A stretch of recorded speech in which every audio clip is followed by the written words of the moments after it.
우리 사사기 이제 17장으로 들어가는데, 사사기는 크게 세 토막으로 나누어져 있습니다. 1, 2장은 서론 부분이죠. 그리고 3장서부터 지난 시간까지 16장까지 살펴본 내용이 본론입니다. 본론의 주된 내용은 하나님이 자기 백성 이스라엘을 빚고 다듬고 고치기 위해서 계속 외부 세력의 억압 속에, 역사의 고난 속에 자기 백성을 던져놓습니다. 그리고 또 부르짖게 만들어서 불완전하지만 부족한 사사들을 통해 하나님이 어떻게 이 백성들을 구원하시는가를 증명해 오셨습니다. 그러면서 사람들의 마음속에는 온전한 사사는 없을까? 조금 더 나은 사사는 없을까? 하면서 계속 그들의 시선을 오실 그리스도에게로 초점을 모아갑니다. 그러다가 이제 17장은 결론부입니다. 21장까지 긴 장을 통해서 결론을 이야기하는데, 이 결론 부분은 주된 내용이 내부적 붕괴입니다. 내부적으로 이스라엘 공동체가 어떻게 무너지는가를 보면서 그들에게 참된 희망애로 시선을 돌리게 만들어요. 아, 우리 속에는 안과 밖에 희망이 없구나. 이 희망은 외부로부터 와야 되겠구나 해서 참된 희망의 시선을 하나님에게로 향하게 만듭니다. 그래서 사실상 17장서부터 21장까지는 앞에 몇 장면보다 더 끔찍한 인간의 타락의 본 모습을 만나게 될 거예요. 그러면 지난 시간까지도 굉장히 사사기 내용이 불편했는데, 더 불편한 이야기를 굳이 이 좋은 봄날에 주일날 와서 들어야 되는가? 그런데 여기에 깊은 역설이 담아져 있기 때문에 개인적인 현실, 공동체적인 현실을 아우러서 우리가 이 시대는 지나가도 변함없는 붙들어야 될 기준은 뭘까? 불변의 기준을 붙잡는 시간이 되기를 주의 이름으로 축복합니다. 자, 1절부터 한번 볼까요? 1절. 에브라임 산지에 미가라 이름하는 사람이 있더니 그 집안에 일이 벌어졌어요. 돈이 없어진 거예요. 요즘식으로 얘기하면 누군가 훔쳐간 거죠. 2절을 우리 한성복 목사님 한번 읽어주실까요?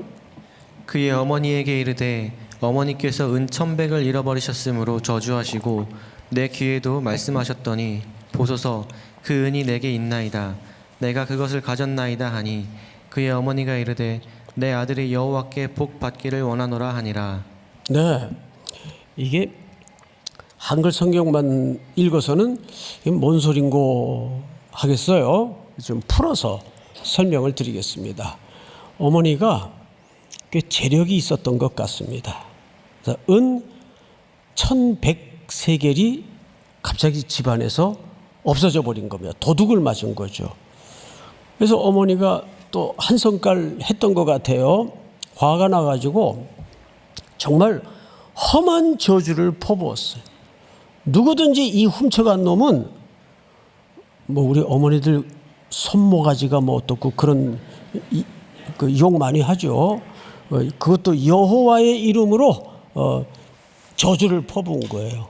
근데 이 저주가 누구 귀에 들렸죠? 아들 미가의 귀에 섬뜩한 저주가 들린 겁니다.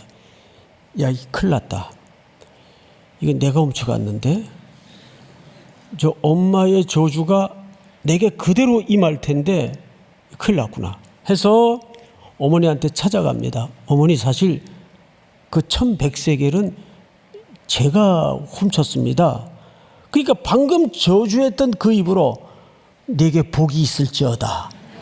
한 입으로 하나님의 이름으로 한 저주를 금방 바꾸어서 그것이 자기 아들의 문제가 되니까 축복으로 바꿔버립니다. 자, 그런데 그러면 어쨌든 고백을 한 거 아니냐, 훔쳤다고 자백을 한 거 아니냐. 그래서 이거를 일부 학자들 가운데는 회개로 이해를 하는데, 여러분 말에도 글에도 워딩이라는 게 있어요. 이것을 그대로 히브리 언어로 다시 재현을 하자면 이렇게 얘기를 한 겁니다. 자, 어머니가 아주 독한 저주를 하나님의 이름으로 퍼부으니까 야, 이 큰일 났다. 저 저주가 내게 임하면 안 되는데 벌벌 떨게 됐습니다. 그래서 어머니한테 찾아가서 어머니, 사실 제가 훔쳤습니다. 이런 의미예요. 이거는 고백이고 회개입니까? 반응입니까? 공포에 대한 반응이 나온 거예요. 회개가 아니에요. 그러자 어머니가 뱉은 말을 되돌릴 수도 없고, 그러나 아들에 관련된 문제니까 바로 축복으로 바꿔버리는데 그것 가지고 불안해요. 해서 이제 수단을 꾸미는데 몇 절을 보시냐면 3절을 보세요. 미가가 은 1100을 그의 어머니에게 도로 주매 그의 어머니가 이르되 내가 내 아들을 위하여 한 뭐를 새기며 신상을 새기며, 이거는 이미 언약 백성으로서의 언약을 파기하는 행동입니다. 십계명에 하나님이 백성들에게 친히 쓰셔서 돌판에다가 주실 때 어떤 것도 새기며 만들지 말라 그랬어요.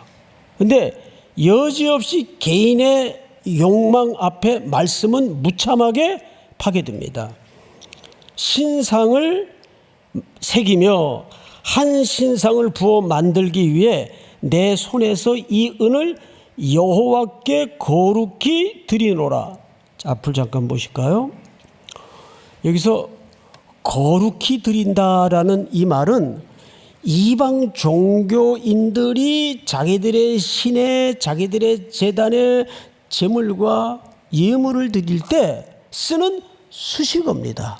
거룩히 드린다라는 표현은 거룩이라는 말이 들어가니까 굉장히 좋은 개념으로 이해를 하기가 쉬운데, 이것은 정확하게 이 시대 가나안 이방 문화에 배어있던 사람들이 쓰던 전형적인 수거적 개념이에요. 거룩히 드린다. 그런데 그 앞에 누구에게? 여호와에게, 여호와께 뭐만 바뀐 거예요? 신의 명칭만 바꿔서 달아놓은 겁니다.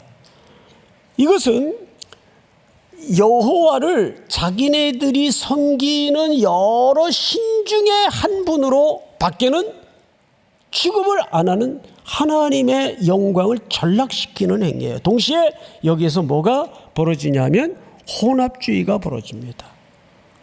혼합주의. 그래서 사도행전에도 보면 귀신 들린 여종에 들어간 귀신도 진리에 대해서, 거룩에 대해서 얘기를 해요. 그러니까 사도 바울이 그걸 괴로워해요. 왜 괴로워했을까요? 그런 잘못된 이방 교도들의 언어 속에 진리가 들어갈 때 어떻게 될 가능성이 높을까요? 혼재되고 섞일 가능성이 높기 때문에. 여기서는 혼합주의가 이미 벌어진 겁니다.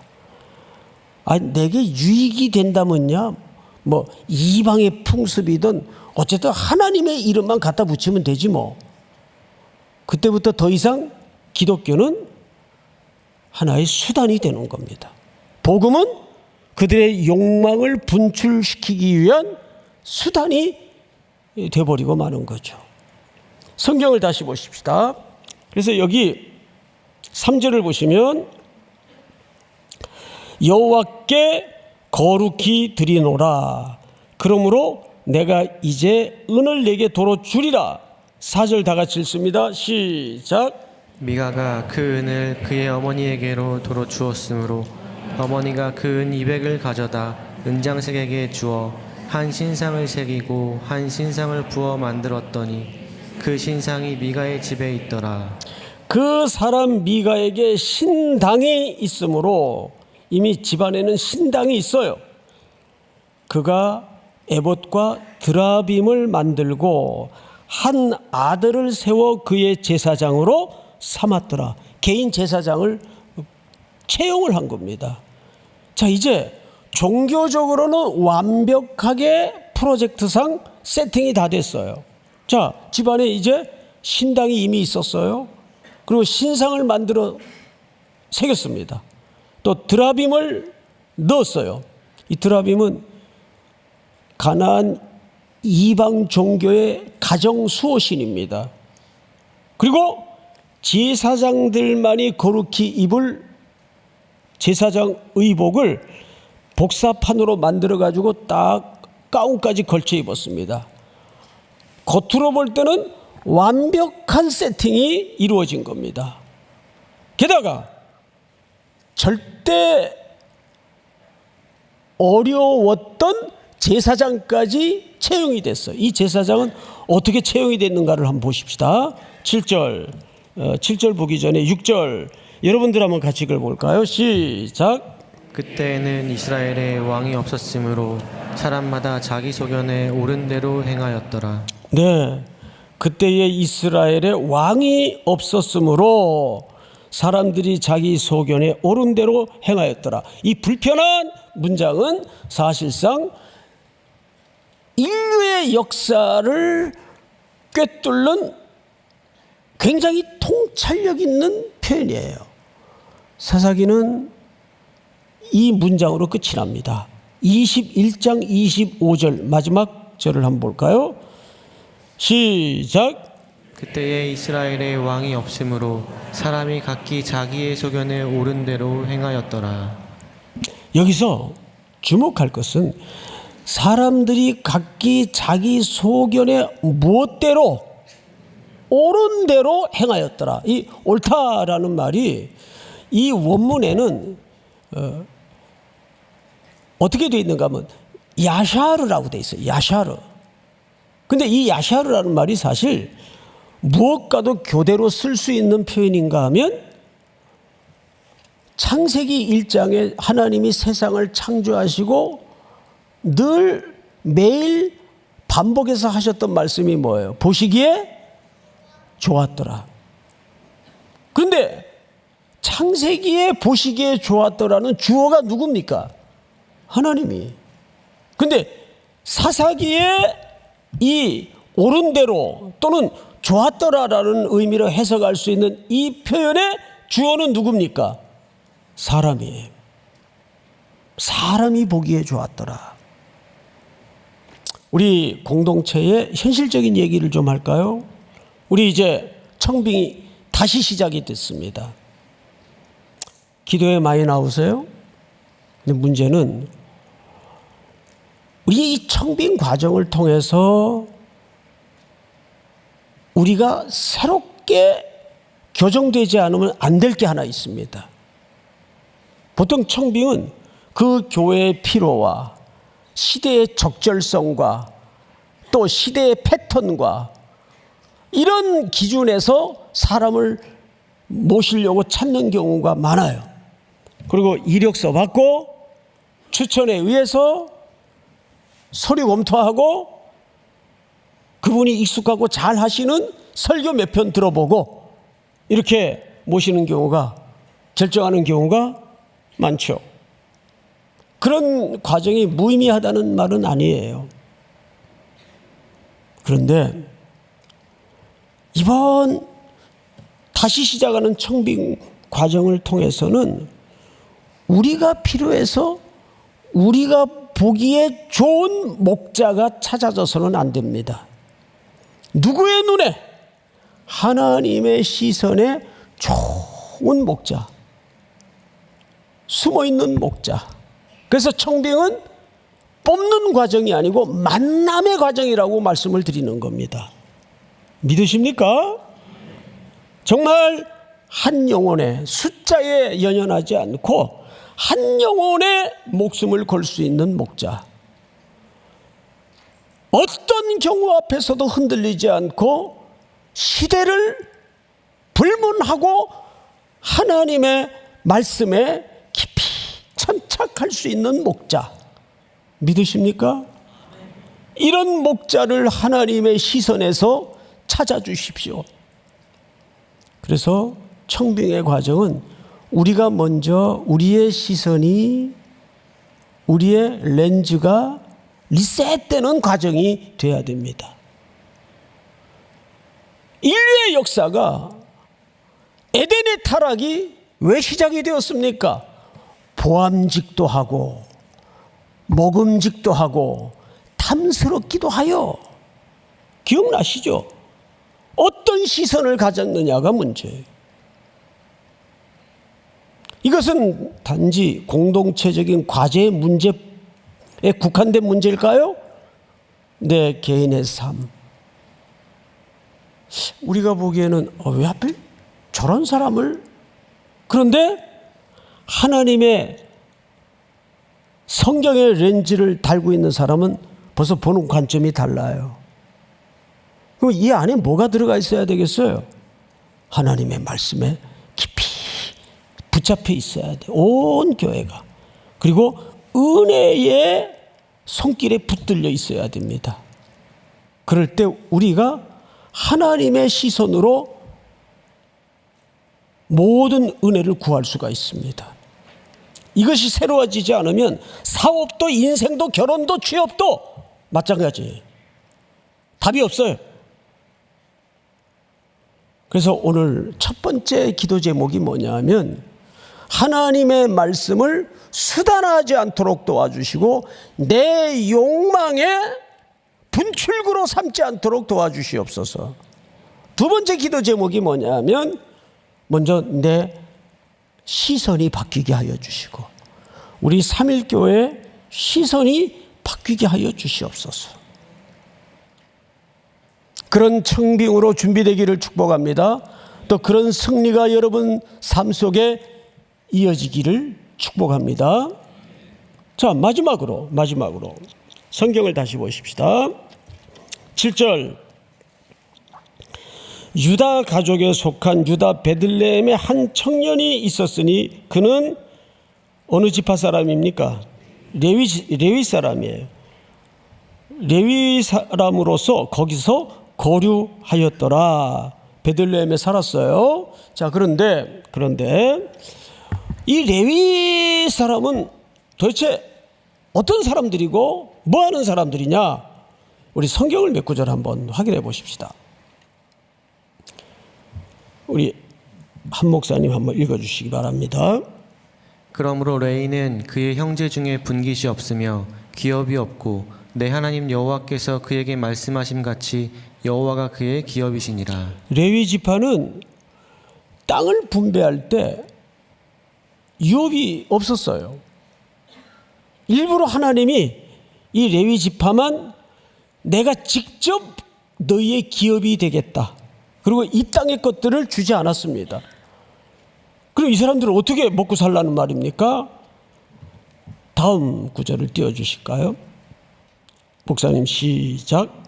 이스라엘 자손에게 명령하여 그들이 받은 기업에서 레위인에게 거주할 성읍들을 주게 하고 너희는 또 그 성읍들을 두르고 있는 초장을 레위인에게 주어서 성읍은 그들의 거처가 되게 하고 초장은 그들의 재산인 가축과 짐승들을 둘 곳이 되게 할 것이라. 무슨 얘기냐 하면 이 땅에 기업이 없는 사람들이니까 그 성읍 사람들이 이 사람들의 생계와 모든 것들을 책임지도록 했단 말이에요. 그게 당연한 거고. 그러면 이 레위 사람들은 다음 구절을 한번 띄워주실까요? 이스라엘은 이스라엘 온 땅 어느 성읍에든지 거주하는 레위인이 간절한 소원이 있어 그가 사는 곳을 떠날지라도 어디로 가야 됩니까? 하나님께서 택한 곳에만 가야 돼요. 자기 마음대로 돌아다닐 수가 없어요. 여호와 앞에 선 그의 모든 형제 레위인과 같이 그의 하나님 여호와 이름으로 섬길 수 있나니. 다음 구절 올려주실까요?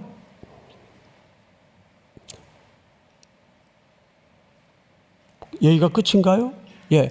그래서 그들은 첫 번째가 그 성읍 사람들이 그들의 생계를 책임지고, 두 번째는 아무 데나 가서는 안 돼요. 하나님께서 택하신 곳에만 거주를 해야 돼요. 그리고 그러면 거기서 뭘 하느냐?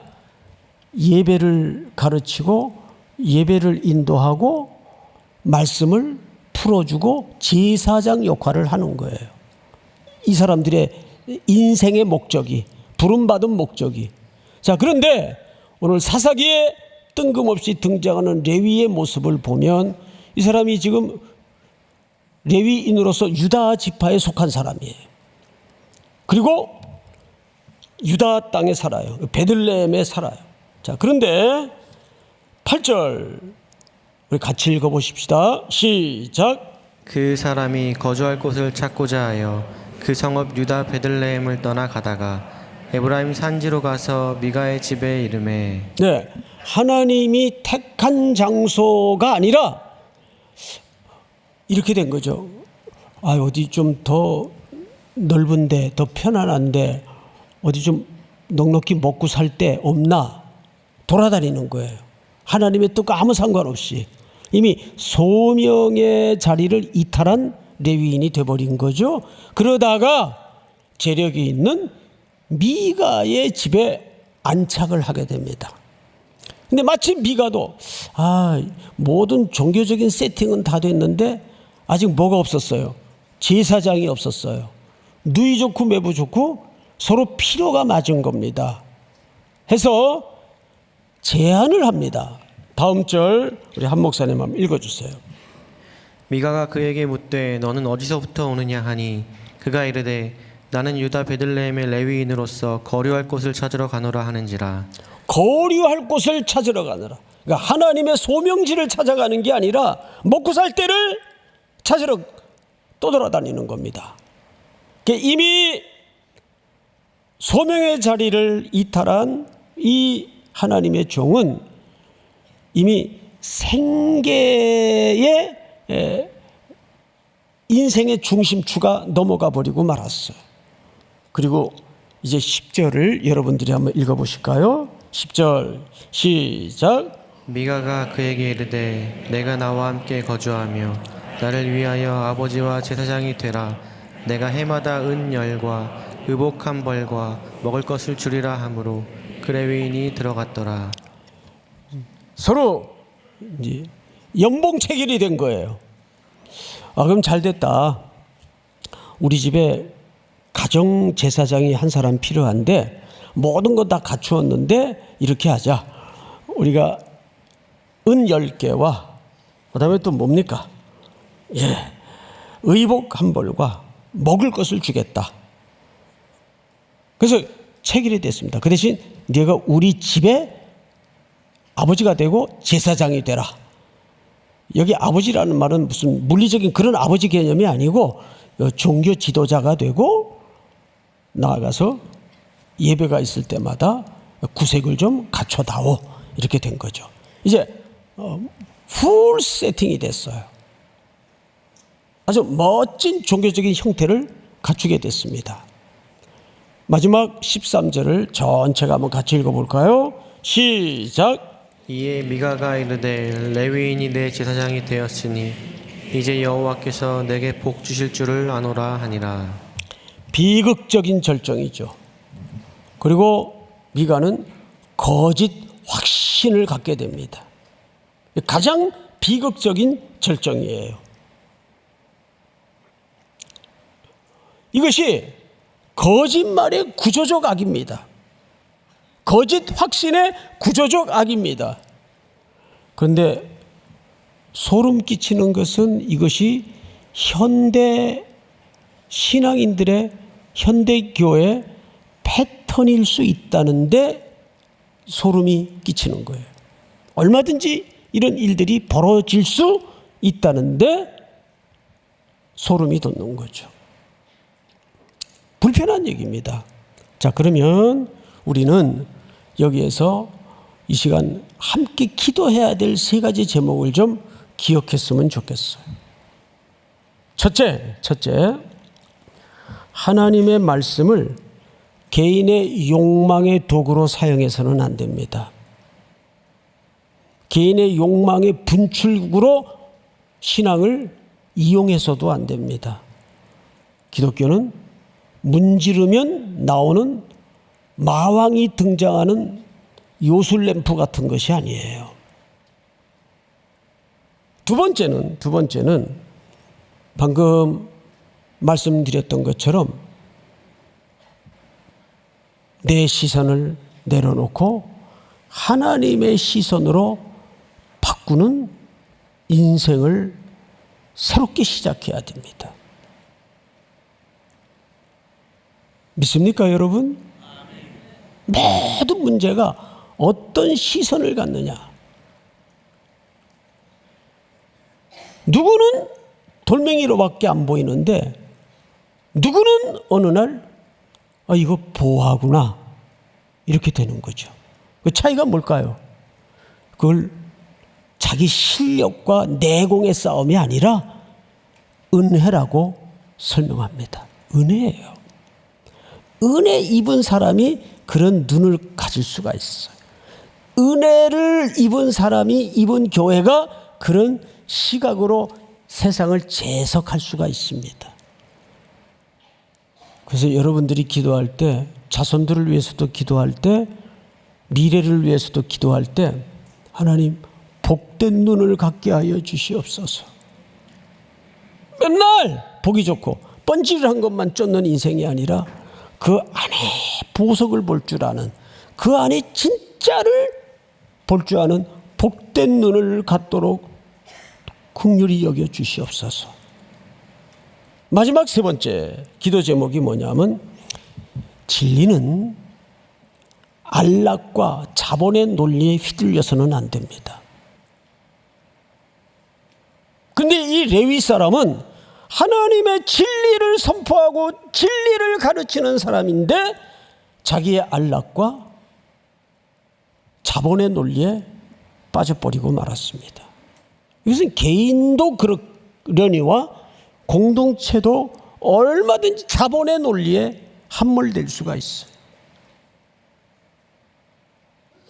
교회 구석구석에 이 자본의 논리가 가라앉고 있는 경우들이 너무나 많습니다.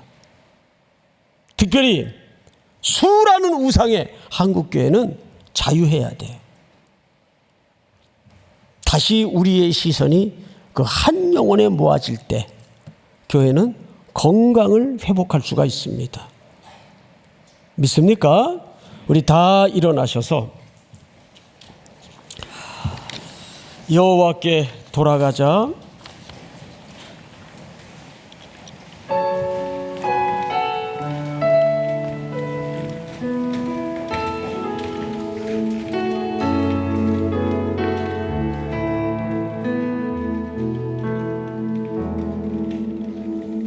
내 백성이 나를 떠나 돌아섰지만 내 사랑이 내 백성을 포기 못하니 내 모든 것 내어주고 나 그들을 얻으리라. 여호와께 돌아가자. 우리 두 손을 들고 우린 돌아서도 그는 변치 않네. 여호와께 돌아가자.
서신 채로 기도합니다. 주신 말씀 붙잡고 세 가지 제목을 놓고 기도합니다. 우리의 신앙을 욕망의 도구로 사용되지 않도록 도와주시옵소서. 우리의 시선을 복되게 하여 주시옵소서. 내가 보기 좋은 인생의 관점이 아니라 하나님이 보시기에 좋은 눈으로 바뀌어지게 하여 주시옵소서. 하나님의 말씀은 안락과 자본의 논리에 휘둘리지 않도록 순종케 하여 주시옵소서. 우리 한번 주여 부른 다음에 통성으로 기도합니다. 주여